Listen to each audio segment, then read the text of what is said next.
Hints from Young and the Restless, since both Phyllis Summers, Michelle Stafford, and Kane Ashby, Billy Flynn, are in a downward spiral and may cling to one another like lifelines. Sparks may soon ignite between them, because almost everyone in their lives has betrayed them, for good reason. It appears like Phyllis is finally getting a new love interest, as we have been promised for a while. Alongside Kane. In Genoa City, there is hardly anyone else left for her. There's a slim possibility that they might match her with Roger Howarth's next character, but that's probably related to the Noir plotline making its LA premiere. So that's off the table for the time being. This week's drama keeps things local in Genoa City, even though their previous chemistry as Franco and Nina on General Hospital may have contributed to that buzz. Kane is still in shock at a vicious expose published this week by Newman Media about Colin Atkinson, Tristan Rogers, defrauding a dying elderly widow of her riches and chateau, the very money used to construct Arabesque. This implies that Kane's business is sitting on illicit funds. Kane is caught off guard by the hit piece, which was ordered by Victor Newman, Eric Braeden, and carried out by Adam Newman, Mark Grossman, and Chelsea Lawson, Melissa Claire Egan. He never imagined Victor would truly descend to that level. However, he did. Kane was then interrogated by Jill Abbott, Jess Walton, over Colin's dubious last fraud. He insisted he was unaware of anything, but when Lily Winters, Crystal Khalil, barged in and joined Jill in screaming into him, things only became worse. Lily was upset that her children would discover that their grandfather had defrauded a dying widow after the release of Newman Media's sensational article, and that their father used that stolen money to build his fortune. Lily told Kane that she no longer even recognizes him and advised their children to permanently distance themselves from him. Chance finally knows he can't solve things after Lily leaves and Jill begs him to change. He phones Phyllis, devastated, and tells her he must see her immediately. It's urgent. It might be retaliation. Or perhaps there is more. It speaks a lot that Phyllis is the first person Kane calls after losing everything. After being dumped by Jill and Lily, and taken down by Victor, Adam, and Chelsea, Chance turns to Phyllis, the one person who will not pass judgment on him. She understands what it's like to lose everything. Phyllis was shunned as a result of her public humiliation, and the conflict she had with her children. Summer Newman, Allison Lanier, and Daniel Romalotti, Michael Graziade. She is the only one who can empathize with Kane's remorse and guilt. For both, this might be the start of a new chapter. One in which a deeper spark is ignited by empathy. This week, she might console him, causing romance and plans for retaliation to clash on Young and the Restless. Kane and Phyllis have more in common than just pain. Both of them were raised under the influence of dishonest fathers. They understand what it's like to carry the burden of someone else's shortcomings. They're both reeling from rejection too. Phyllis from Nick Newman, Joshua Morrow, and Kane from Lily. Phyllis finds it painful to witness Nick's renewed relationship with Sharon Newman, Sharon Case, as it brings back memories of past love and what she is unable to have. She and Kane might become even closer as a result of their shared sadness. Chance has probably been the object of Phyllis's long-term crush, but his loyalty to Lily kept him out of the picture. The timing may finally work out now that Lily is done with him. Both are in need of connection, both are broken, and both have no other options. It also makes ideal soap fuel. Phyllis and Kane may initially bond only on an emotional level. Need, annoyance, and grief. However, their chemistry is more complex than a one-time diversion. They have empathy for one another's suffering and errors, and that might develop into something genuine. When Phyllis commits, she always gives it her all. And this time, she might show Chance that she's there for something more than retribution or atonement. Watch to find out what happens as Chance's world falls apart and Phyllis rushes to him. This might be the beginning of an intense romance that completely upends Genoa City. Passion frequently emerges from suffering in Genoa City, and this time, two well-known hearts are perilously near the flames. The collision between Kane Ashby and Phyllis Summers, who are both hurt, lonely, and in need of a feeling of community, has the potential to completely alter their lives. Comfort quickly gives way to something much more electric and scandalous than either party could have imagined. Phyllis has been struggling to stay afloat for weeks. She has been doing what she does best, which is to pretend that everything is ok, despite romantic betrayals, family strife, and her never-ending battle with her own heart. However, beneath that blazing attitude and self-assured smile is tiredness. In addition to working on her most recent endeavor, the red-haired superstar has been juggling the emotional fallout from her most recent heartbreak. Kane Ashby comes on. Kane has been going through a difficult time. He is still getting over his career collapse and the breakup of important connections that shaped who he was. He has been attempting to reconstruct his life in private.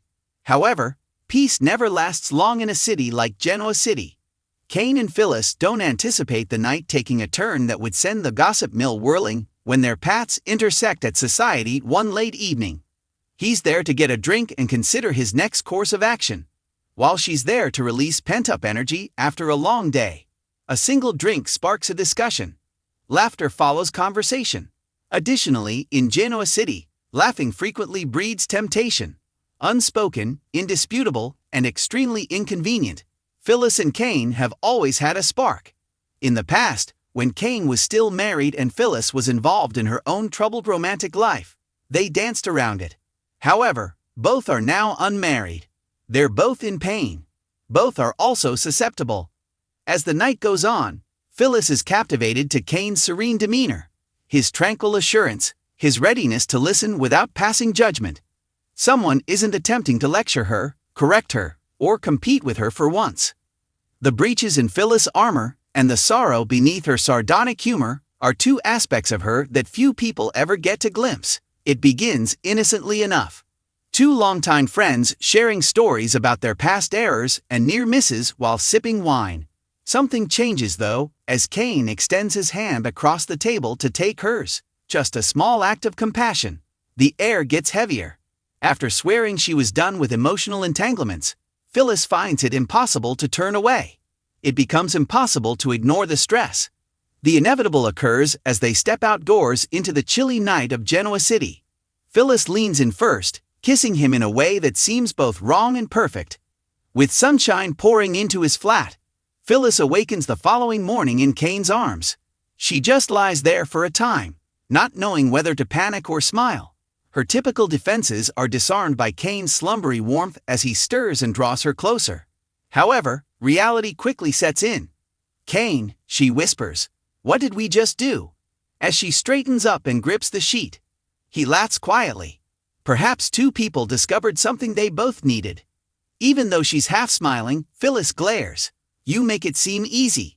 "Perhaps it is," Kane responds, looking her in the eye. "Both of us are sick of acting as though nothing is wrong. Phyllis, last night wasn't an error. It was human."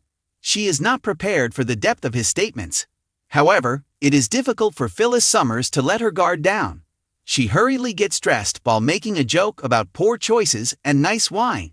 As she departs though, she can't get rid of the sensation that something actual just occurred, something that frightens her much more than she will acknowledge. It goes without saying that secrets don't last long in Genoa City. Within days, rumors start to spread. Late that evening, Phyllis and Kane were spotted together, according to a society employee. They are seen exchanging a heated look at crimson lights. Word quickly spreads to Jack Abbott and Lily Winters, who are the people closest to them. Ever the complex ex and longtime buddy, Jack is in disbelief.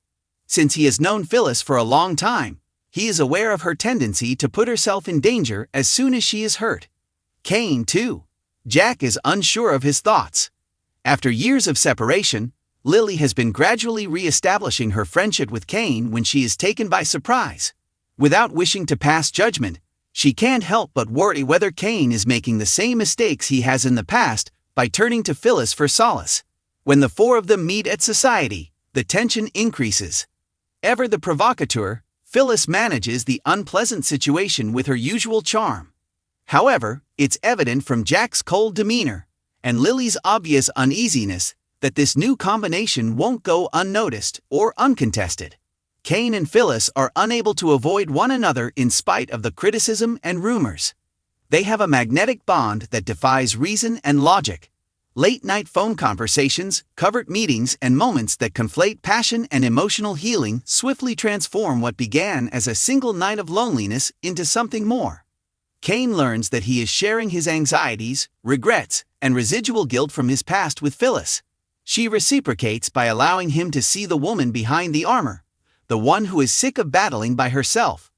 Even if it's only temporary, they discover a peculiar type of calm together. But tranquility is short-lived in Genoa City. Daniel and Summer, Phyllis's kids, finally learn about her new activity.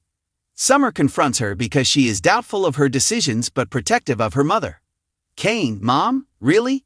He is an example of a living cautionary tale. Phyllis responds with her usual ferocity. And who am I, my love? I've blundered enough to fill a book. Perhaps I should stop apologizing for being human. Even so, Summer's worry endures, and long after the encounter, Phyllis still remembers her warning. The conversation becomes tense as Jack eventually confronts Kane. Jack assertively states, Phyllis deserves stability. Don't let the chaos continue. Bristles of Kane. I don't intend to harm her. She is aware of this. Do you? Jack's eyes tighten as he fires back. Because it looks like you're either going to fall in love with her or ruin her from where I am. Kane is surprised by how sharply the words hit him. He can't decide which worries him more, the possibility that Jack is correct, or the fact that he has already fallen in love with Phyllis. Phyllis, meantime, struggles with her own feelings. Something that was supposed to be a diversion is beginning to feel uncomfortably genuine. During meetings, she finds herself wondering about Kane, reliving his words, his touch, and his unexpected kindness. She doesn't think twice when Kane knocks on her door one evening. But the moment becomes harsh instead than passionate. Quietly, she acknowledges, I have no idea what we're doing. But I feel noticed when I'm around you, and I'm really afraid about that. Kane moves in closer, wiping a lock of hair away from her face. Then together, we will be afraid. The environment around them begins to enclose them as their bond grows. After learning about the romance, Jill Abbott quickly expresses her disapproval, particularly in light of rumors that Kane may return to Chancellor Winters as a consultant. Kane, you're playing with fire, she cautions. Silent romances are not Phyllis Summer's style. She performs explosions. Phyllis must decide whether to keep up this covert relationship or to leave before it makes headlines on Genoa City's social media pages. However, leaving is more difficult than either of them anticipated. Unquestionably, there is real chemistry. It's strong and restorative in unexpected ways. Additionally, Kane unexpectedly steps in to protect Phyllis when no one else will when she is embroiled in a business issue that jeopardizes her most recent project. It's that simple, unmeasured real loyalty that transforms everything. When Phyllis is ambushed by reporters outside society one rainy evening and accused of business sabotage, it marks a turning point. Kane shows there to protect her from the cameras as she struggles to keep her cool. You don't have to face this alone anymore, he says softly as he takes her hand and meets her gaze. Their surroundings dim. Phyllis doesn't feel the need to fight for once. She allows herself to lean into Kane as a partner rather than as a shield. At last she murmurs, maybe this isn't just about comfort anymore, while sipping a glass of wine inside. Kane gives a gentle smile. It wasn't. Genoa City prepares for the fallout as news of their new romance spreads. Some people applaud this unusual do because they think their wounds might be healed. Some people foretell catastrophe because they believe that two flammable souls can only burn brightly before going extinct. However, there is no doubt that Phyllis and Kane's relationship has rekindled a sense of enthusiasm that has been lacking from both of their lives. It's obvious they've discovered something unexpected. A flame that won't go out, regardless of whether it ends in love or heart attack.